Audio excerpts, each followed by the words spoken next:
நண்பர்களுக்கு வணக்கம். இன்னைக்கு நம்ம பூண்டு குழம்பு வந்துட்டு எப்படி வைக்கிறதுன்னு பார்க்கலாம். இதுக்கு வந்துட்டு நான் வந்து நல்லெண்ணெய் சேர்த்துக்கிறேன். ஒரு 3 ஸ்பூன் கிட்ட சேர்த்துக்கோங்க.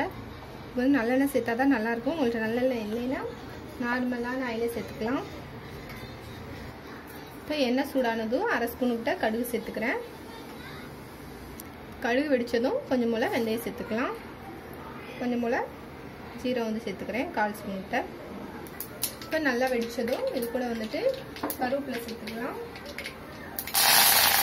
இது கூட பெரிய வெங்காயம் சின்ன வெங்காயமாக ஒரு வெங்காயம் குட்டி குட்டியாக கட் பண்ணி சேர்த்துக்கிறேன்.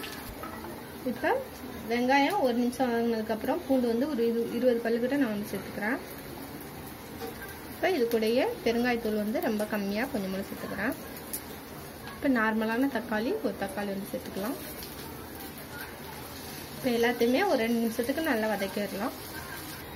பாருங்கள் நல்லா வதங்கிடுச்சு. இப்போ வந்துட்டு இது கூட ஒரு எலுமிச்சம்பழம் அளவு வந்துட்டு புளி வந்து ஒரு 5 நிமிஷம் ஊற வச்சு இது கூட வந்து சேர்த்துக்கோங்க. அந்த சைஸ் புளி தான் நான் எடுத்து கரைச்சி வச்சுருக்கேன்.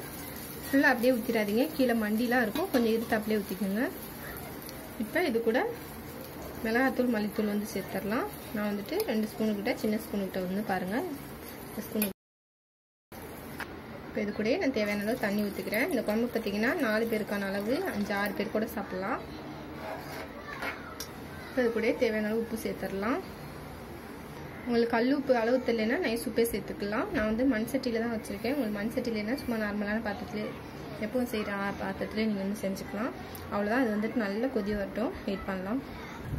பாருங்கள் அவ்வளோதான், ரெடி ஆகிடுச்சு. தண்ணி வந்துட்டு கொஞ்சம் போல் கூட வச்சிங்கன்னா தான் உங்களுக்கு வந்து பூண்டெல்லாம் நல்லா வெந்து வரும்.